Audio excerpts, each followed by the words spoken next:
بے شرمائی کے ساتھ اس کو خبر ہونی چاہیے کہ اس کا اصول یہ ہے کہ جب نماز پڑھتی ہے عورت تو مرد، دونوں کی نمازوں میں ایک فرق ہے کہ نماز پڑھتے وقت مرد ہاتھ لاتا ہے، سمجھدار کے لیے اشارہ بہت کافی ہوتا ہے۔ ہم لوگ شرم و حیا والے مذہب کے لوگ ہیں، کھل کے بات کرنا پسند نہیں کرتے، اشارے کے نام میں سمجھیے کہ مرد کے لیے اجازت یہ ہے کہ وہ ہاتھ اٹھائے اور اپنی بغلوں کو پورا کھولے اور پھر کہے اللہ اکبر۔ عورت کے لیے حکم یہ ہے کہ وہ ہاتھ جب نماز پڑھے گی تو بس یہاں لائے گی اور باندھ لے گی، ایسے سمٹ کے ہاتھ ایسے کرے گی اور باندھ لے گی۔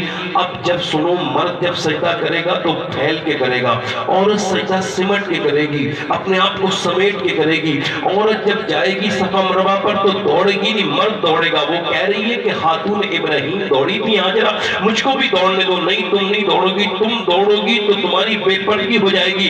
اللہ کو پتا ہے کہ مرد کی جسم کی بناوٹ اور ہے اور عورت کی جسم کی بناوٹ اور ہے، لہذا اس نے مرد کی نماز الگ کر دی، عورت کی نماز الگ کر دی۔ وہ یہ نہیں چاہتا کہ اس کی بندی نماز پڑھتے میں بھی بے پردہ ہو۔ وہ حج کرنے جائے تو حج الگ کر دیا کہ اس کا حج الگ ہے، مرد کا حج الگ ہے۔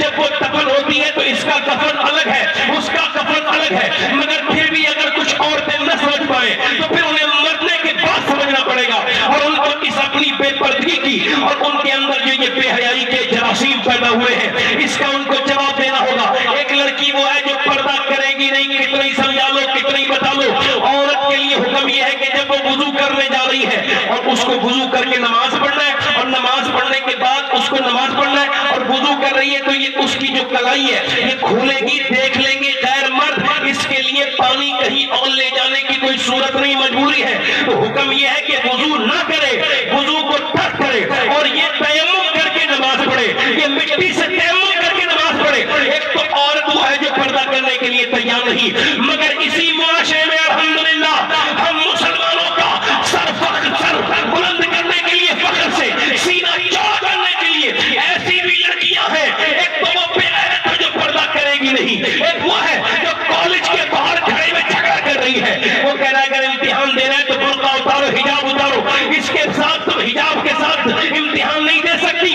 اس نے ایگزام پیپر پکڑے اور اس کے منہ پہ مار کے کہا لے اپنے پاس رکھ، میں تیری بات ماننے کے لیے دنیا میں نہیں آئی ہوں، آمنہ کے لال کی بات ماننے کے لیے۔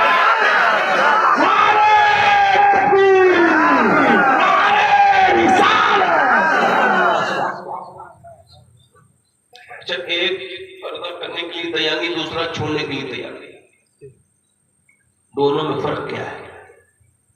فرق یہ ہے کہ ایک کو بچپن میں تعلیم مل گئی ہے، عادت میں پردہ ہے۔ میں نے اپنے خاندان میں ایک 33 سال کی عورت جس سے میرا پردہ نہیں تھا، اتنا قریبی میرا رشتہ تھا، میں نے اس کو روح نکلتے ہوئے دیکھی دلی ایمس میں۔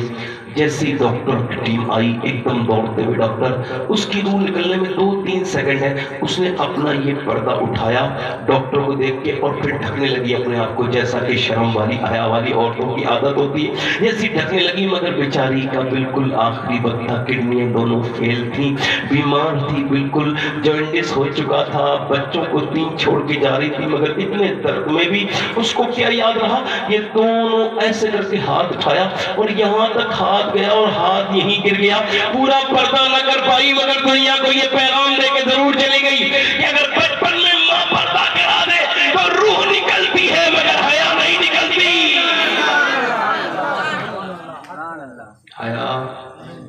حیا نہیں نکلتی۔ حسین، کربلا صرف حسین کی داستان نہیں ہے، کربلا 2 لوگوں کی داستان ہے، ایک حسین کی، ایک زینب کی، ایک بھائی کی، ایک بہن کی۔ بھائی وہ جس نے سجدہ نہیں چھوڑا، بہن وہ جس نے پردہ نہیں چھوڑا۔ بہن وہ جس نے پردہ۔ زینب کہاں پیدا ہوئی ہیں؟ حضور کے گھر میں پیدا ہوئی ہیں۔